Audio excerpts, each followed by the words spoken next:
महाराष्ट्राचा मचा, मातोश्रीचा आणि मनसेचा, राज ठाकरे आणि उद्धव ठाकरे या दोघांच्याही पक्षांची युती ही काही 4 ते 5 जागांच्या जो काही तणाव होता त्यामुळे ती अडलेली होती. पण आता तो तणाव संपलेला आहे.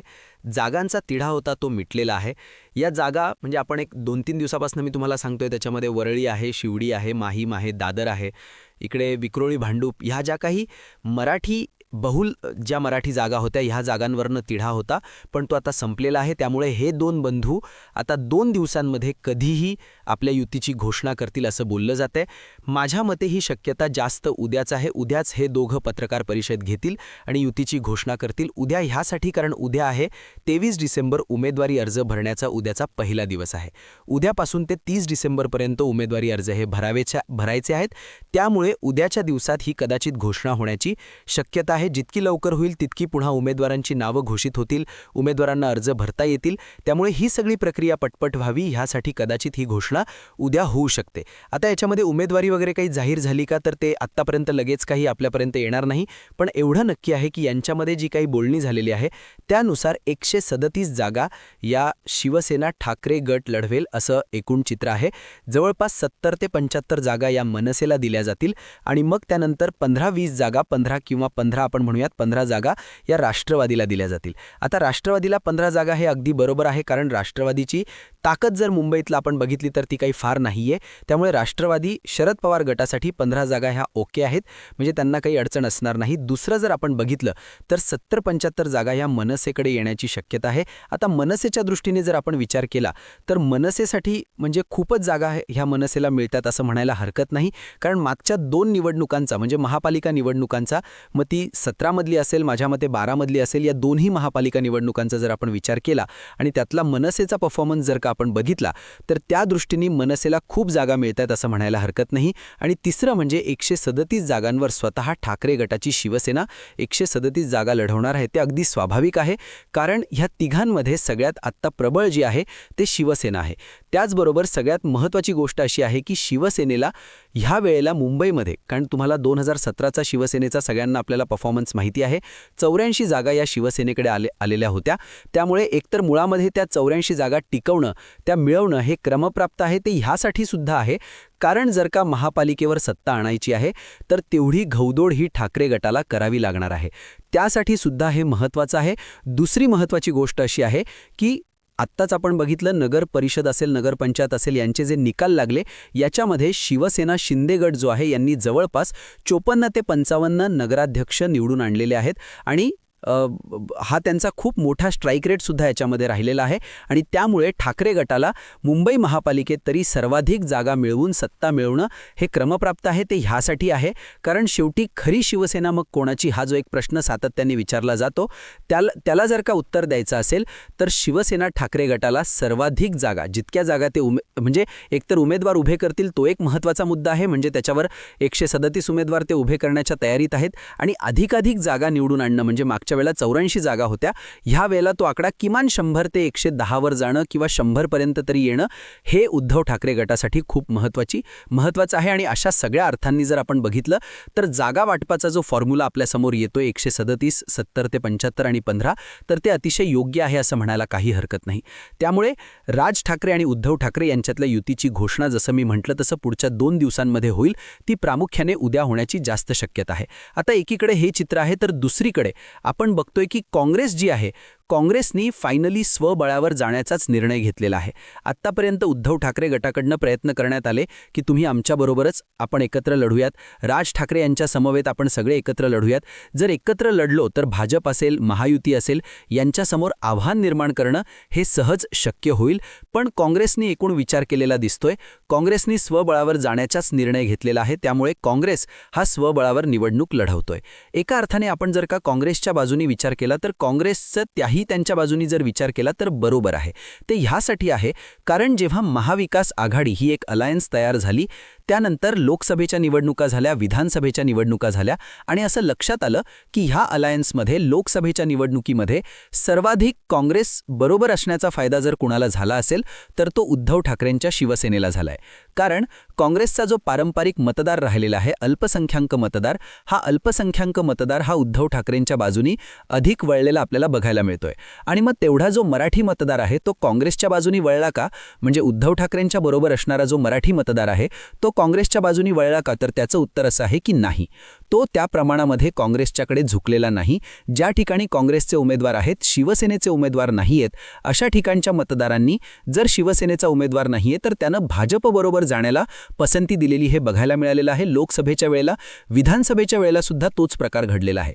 विधानसभेला सुद्धा अल्पसंख्याक मतदार जो आहे तो बहुसंख्येने उद्धव ठाकरेंच्या शिवसेनेच्या बाजूनी राहिलेला आहे. याचं प्रमुख कारण असं आहे की अल्पसंख्याक मतदार जो आहे तो प्रामुख्याने हे बघतो की भाजपच्या विरोधामध्ये जोरदार विरोध करणारा कोणता पक्ष आहे किंवा भाजपला कोण सर्वाधिक टफ देऊ शकतोय विरोधी पक्षामध्ये, तर त्याच्या बाजूनी हा अल्पसंख्याक मतदार उभा राहतो हे बघायला मिळालेलं आहे. आणि त्यामुळे काँग्रेसला असं वाटलं की जरी आपण उद्धव ठाकरेंच्या बरोबर गेलो तरी आपल्या पारंपरिक मतदाराचा फायदा हा उद्धव ठाकरेंना होईल, पण उद्धव ठाकरेंच्या मराठी मतदाराचा फायदा हा काँग्रेसला होत नाहीये. आणि म्हणून मग काँग्रेसनी स्वबळाची भूमिका घेतलेली आहे. पण आता त्याच्यामध्ये गंमत अशी आहे, जी बातमी येते ती फार महत्त्वाची आहे, ती म्हणजे वंचित बहुजन आघाडी. प्रकाश आंबेडकरांची जी वंचित बहुजन आघाडी आहे, या वंचित बरोबर काँग्रेस आता युती करता आहे. आणि ह्या बाबतीतली देखील घोषणा ही पुढच्या 1-2 दिवसांमध्ये होण्याची शक्यता आहे. आणि हे जर बघितलं तर हे राज ठाकरे, उद्धव ठाकरे यांच्या बाबतीमध्ये जर बोलायचं झालं तर थोडीशी चिंतेची बाब ह्यासाठी आहे, कारण वंचित आधी मुळामध्ये खरं तर उद्धव ठाकरेंच्या बरोबर अलायन्स करणार होती, पण ते काही गणित जमलं नाही. आपल्याला माहिती आहे, मागच्या वेळेलाही अशा पद्धतीची खूप चर्चा झाली, पण ते गणित जमलेलं नव्हतं. आता याच्यामध्ये असंही म्हटलं जातं की जे 2 ते 3% दलित आहेत यांनी किती मोठा प्रभाव पडणार आहे. पण हा प्रभाव जरी लोकसभा किंवा विधानसभेच्या निवडणुकांमधनं पडत नसला तरी स्थानिक स्वराज्य संस्थांच्या ज्या निवडणुका आहेत त्याच्यामध्ये हा जो दलित मतदार आहेत, मग त्याचा टक्का हा 2-2.5 कितीही जरी असा कमी वाटत असला तरी तो खूप मोठा प्रभाव टाकून जातो. आणि हेच काँग्रेसने ओळखलेलं आहे. आणि त्यामुळे काँग्रेस वंचित बरोबर युती करण्याच्या तयारीत आहे. या दोघांची युती झाली आणि काँग्रेसला त्यातून एक मग त्याच्यातनं अश्युरन्स असा वाटतोय की जो आपला पारंपरिक मतदार आहे तोही आपल्याबरोबर राहील, एक दलित मतदारांचं समीकरण आपल्याबरोबर जुळलं जाईल आणि मग जी बाकीची इतर मतं आहेत ती आपल्याला वळवण्यामध्ये सोपेपणा येऊ शकतो. आणि त्यामुळे आता दुसरीकडे जसं इकडे राज ठाकरे, उद्धव ठाकरे यांच्या युतीची घोषणा ही आता कधीही होऊ शकते, त्याचप्रमाणे काँग्रेस आणि वंचितच्या युतीची घोषणा ही कधीही होऊ शकते. आता जेव्हा ह्या चर्चा समोर येत आहेत, या दोघांच्या युतीच्या घोषणा होतील, तेव्हा आता खऱ्या अर्थाने महायुतीला सुद्धा आता ही भूमिका येत्या 1-2 दिवसांमध्ये स्पष्ट करावी लागणार आहे की महायुती काय करणार आहे.